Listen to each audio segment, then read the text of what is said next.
Primary school से ही हम भूगोल में पढ़ते आए हैं कि भारत एक कृषि प्रधान देश है। China, USA, Brazil, France, Mexico जैसे देशों के साथ साथ इंडिया भी दुनिया की टॉप 10 एग्रीकल्चरल कंट्रीज में गिना जाता है। और ट्रेडिशनल खेती के साथ साथ ही धीरे धीरे इंडिया में ऑर्गेनिक खेती की डिमांड भी बढ़ने लगी है और यहाँ पर उगाई गई चीजें एक्सपोर्ट भी हो रही है। 2020 में इंडियन एग्रीकल्चर मार्केट 55,994 बिलियन रुपए का था, जो 2026 तक 1,11,916 बिलियन रुपए का हो जाएगा। अगर आप एग्रीकल्चर सेक्टर में अपना बिजनेस जमाना चाहते हैं तो ऐसा नहीं है कि आपको खेती ही करनी पड़ेगी। खेती के अलावा भी ऐसे कई सारे बिजनेस आइडियाज हैं जिनमें आप अपनी किस्मत आजमा सकते हैं। तो आज क्विक सपोर्ट आपको बताएगा कि वो कौन से ऐसे 10 बिजनेस मॉडल है जो काफी तेजी से ग्रो कर रहे हैं और जिनमें बिजनेस करना आपको फायदे में रख सकता है। तो बिना देर किए चलिए शुरू करते हैं आज की ये जर्नी। सबसे पहले बात करते हैं मशरूम फार्मिंग।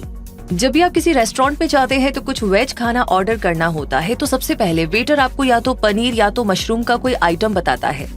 अगर आप गूगल पे मशरूम की न्यूट्रिशन वैल्यूज का पता करेंगे तो आपको मालूम चलेगा कि मटन से भी ज्यादा प्रोटीन मशरूम में पाया जाता है। मशरूम की खेती इंडिया में एक बढ़ता हुआ ट्रेंड है जो 2010 से हर साल 4.3% की रेट से बढ़ता जा रहा है। इंडिया में बटन मशरूम की डिमांड सबसे ज्यादा होती है, इसलिए इंडिया में मशरूम के टोटल प्रोडक्शन का 73% बटन मशरूम ही उगाया जाता है। मशरूम की खेती के लिए ना ही आपको हल चलाना होता है और ना ही बहुत सारी जमीन की जरूरत पड़ती है। आप 10 बाय 10 के छोटे से कमरे में भी मशरूम फार्मिंग की शुरुआत कर सकते हैं। मशरूम की खेती की सबसे अच्छी बात यह है कि ये साल के लगभग 8 महीने उगाया जा सकता है। इंडिया में सबसे अच्छा मौसम होता है मार्च से अक्टूबर का, लेकिन इसकी खेती इंडोर यानी बंद कमरे में होती है। तो अगर इसके उगने लायक टेम्परेचर को कंट्रोल किया जा सके तो लगभग साल भर ही इसकी खेती पॉसिबल है। अगर मशरूम की खेती के बारे में आपको ज्यादा जानकारी नहीं है तो आप बड़ी आसानी से इसकी ट्रेनिंग ले सकते हैं। उड़ीसा, कर्नाटका, महाराष्ट्र, आंध्र प्रदेश, मध्य प्रदेश, वेस्ट बंगाल, उत्तराखंड और नॉर्थ ईस्ट के सभी राज्य मशरूम उगाने में सबसे आगे हैं। लेकिन अब इसकी खेती दूसरे राज्यों में भी बढ़ रही है। सिर्फ 10 से 20 हजार रुपए खर्च करके आप मशरूम फार्मिंग की सारी बारीकियां सीख सकते हैं।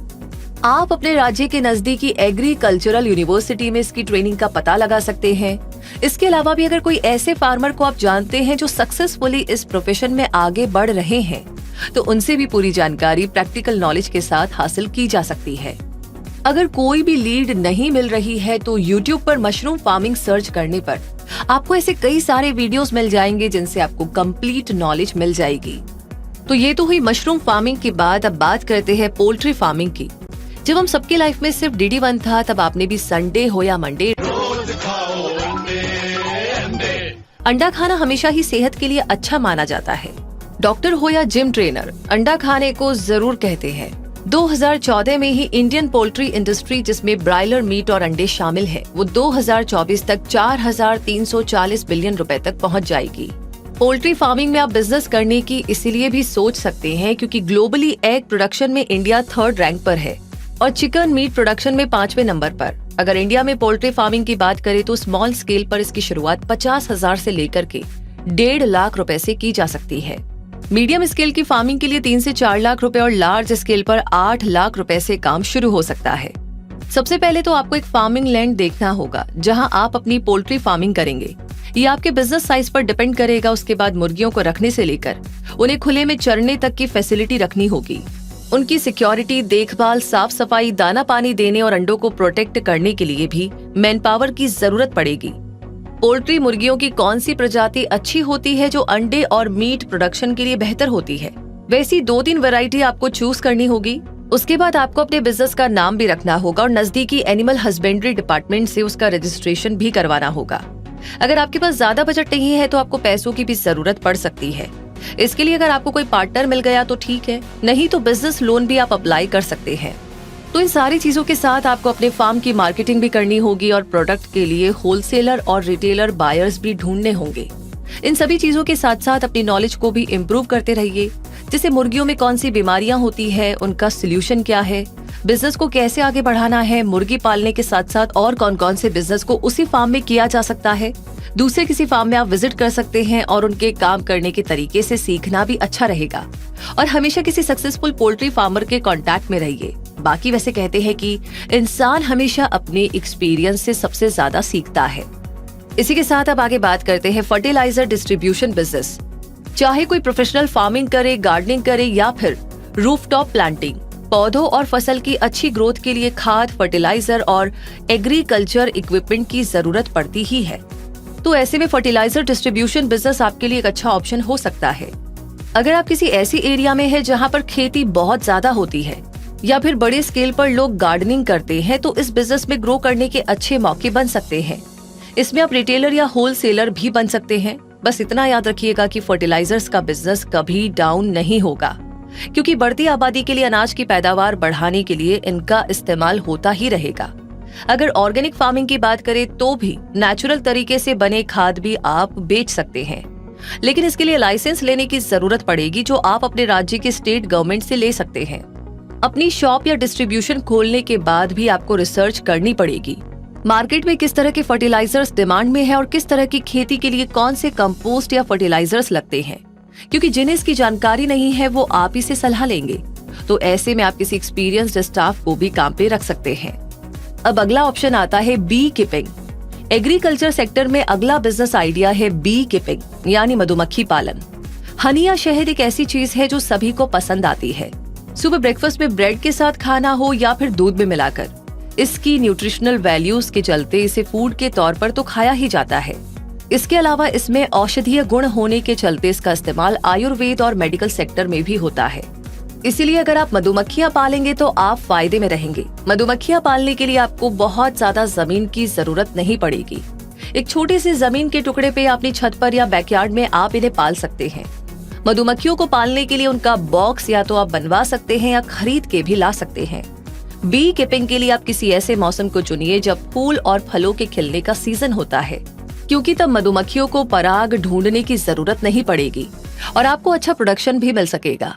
किसी भी दूसरे एग्रीकल्चर के काम के लिए आपको बीज लाने पड़ते हैं, उसी तरह आपको किसी अच्छी प्रजाति की मधुमक्खियां भी लानी होगी और उनकी एक न्यूक्लियस कॉलोनी बसानी होगी।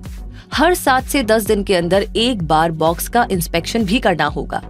ये उम्मीद मत रखिए कि पहले ही साल से आपको बहुत अच्छी प्रोडक्शन मिलेगी। पहले साल में इस काम को सीखते हुए भी आप आगे बढ़ेंगे तो इतना श्योर है कि दूसरे साल से आप प्रॉफिट कमा सकते हैं। ये जरूर ध्यान रखिएगा कि जहाँ भी आप इसकी फार्मिंग करेंगे वहाँ आसपास ढेर सारे फूल, सब्जियों या फलों के पौधे हो। इसके लिए आप बी बॉक्स के आसपास खुद भी पौधे लगा सकते हैं, जिससे आपको भी तरह तरह के फ्रूट्स खाने को मिल जाएंगे। तो इस काम को शुरू करने से पहले अगर इसकी ट्रेनिंग आप ले लेते हैं तो आप बहुत आगे तक जा सकते हैं। और अब बात करते हैं अगले आइडिया की, यानी कि हाइड्रोपोनिक स्टोर। ज्यादातर लोग यही सोचते हैं कि खेती सिर्फ जमीन पे ही होती है, लेकिन आजकल पानी पे खेती करने का ट्रेंड भी बढ़ता ही जा रहा है। इसे हाइड्रोपोनिक टेक्निक कहते हैं, जिसमें फ्रेश वाटर की सप्लाई करके ज्यादातर पत्तेदार वेजिटेबल्स को उगाया जाता है। अगर आप इस टेक्निक में यूज होने वाली चीजों का स्टोर खोलते हैं तो ये एक अच्छा बिजनेस मॉडल बन सकता है। अब सवाल ये भी है कि आप जो भी चीज उगाएंगे उन्हें मिट्टी के बदले न्यूट्रिशन कहाँ से मिलेगी? तो इसका जवाब है पानी।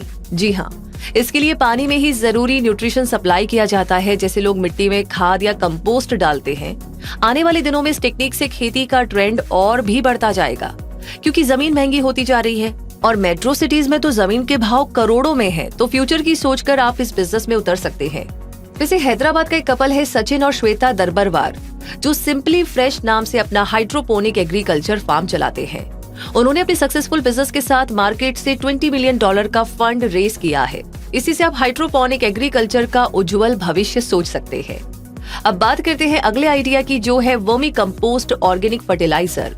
घर के अहाते में गिरे पत्ते, गोबर और सब्जियों के छिलके जब आप जमीन खोदकर दबा देते हैं तो उन्हें केंचुए खाद या कंपोस्ट में बदल देते हैं। ये एक बिजनेस मॉडल भी है। ऑर्गेनिक फार्मिंग की बढ़ती डिमांड के चलते केंचुए से बने खाद या वर्मी कंपोस्ट ऑर्गेनिक फर्टिलाइजर की डिमांड बहुत ज्यादा बढ़ी है। एक्चुअली केंचुए इन्हें खा लेते हैं और उनके शरीर से निकला वेस्ट खाद में तब्दील हो जाता है। तो अगर आपके आसपास गोबर, सब्जी के छिलके, पेड़ के पत्तों की भरमार है तो इस बिजनेस में आप आसानी से पैसे कमा सकते हैं। तो वर्मी कंपोस्ट ऑर्गेनिक फर्टिलाइजर के बारे में जानने के बाद अब बात करते हैं बायोफ्लॉक फिश फार्मिंग की। अगर आप एग्रीकल्चर इंडस्ट्री के बारे में थोड़ी बहुत भी जानकारी रखते हैं तो आपने बायोफ्लॉक फिश फार्मिंग के बारे में जरूर सुना होगा। तालाब में मछली पालने की जगह राउंड शेप के बड़े बड़े वाटर टैंक्स में मछलियां पाली जाती है। तालाब में मछली पालने के मुकाबले ये थोड़ा कम खर्चीला है और इसमें प्रोडक्शन भी ज्यादा मिलता है।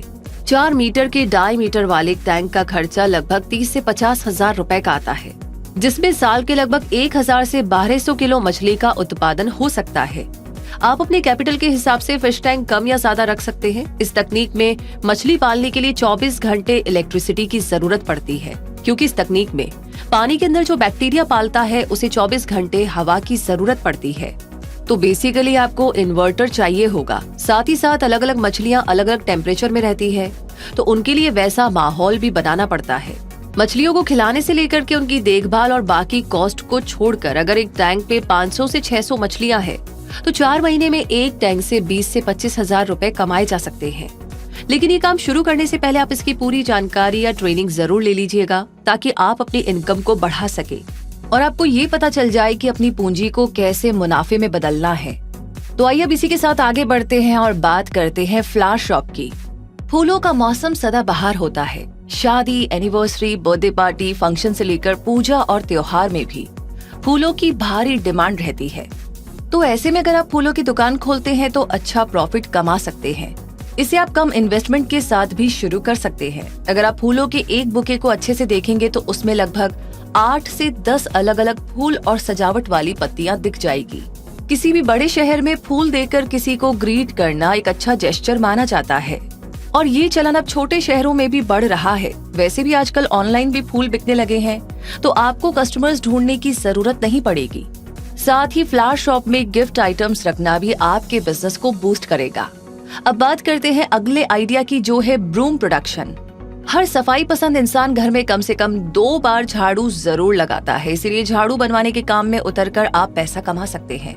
इसमें ना ही ज्यादा इन्वेस्टमेंट की जरूरत पड़ेगी और ना ही ज्यादा जगह की। 1 या 2 कारीगर को सैलरी पर रख के आप उनसे झाड़ू बनवा सकते हैं और किसी होलसेलर या रिटेलर को तैयार हुआ सामान सप्लाई कर सकते हैं। झाड़ू बनाने के लिए जो कच्चा माल आता है वो उत्तराखंड, वेस्ट बंगाल, सिक्किम जैसे पहाड़ी राज्यों में बहुत उगते हैं, तो वहाँ से आता है।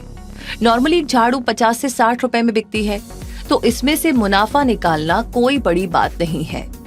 और अब बात करते हैं अगले ऑप्शन की, अगले आइडिया की, जो है डेयरी आउटलेट। जी हाँ, डेयरी प्रोडक्ट्स की डिमांड कभी खत्म नहीं होगी। दूध, घी, पनीर, चीज, दही जैसे डेयरी प्रोडक्ट्स के अगर आप आउटलेट खोलते हैं तो इसके लिए आपको कस्टमर ढूंढने की जरूरत बिल्कुल नहीं है। मार्केट में अमूल, मदर डेयरी जैसे ढेर सारे ऐसे नेशनल और लोकल ब्रांड्स हैं जिनकी डीलरशिप लेकर इस बिजनेस की शुरुआत की जा सकती है। तो ये थे 10 बेस्ट आइडियाज एग्रीकल्चर सेक्टर में। आप इनमें से किसी को भी चूज कर सकते हैं और थोड़ी सी रिसर्च जरूर कीजिएगा। इसी के साथ ये जानकारी, ये वीडियो आपको कैसा लगा कमेंट बॉक्स में लिख करके जरूर बताइएगा। अभी भी कोई सवाल है जो आपके दिमाग में घूम रहा है, जिसके बारे में आप जानना चाहते हैं, तो प्लीज वो भी लिख भेजिए। और साथ ही आगे भी ऐसे वीडियोस और जानकारियां आपको लगातार मिलती रहे, तो उसके लिए हमारे चैनल क्विक सपोर्ट को सब्सक्राइब करके बेल आइकन को प्रेस करना बिल्कुल ना भूलें। धन्यवाद।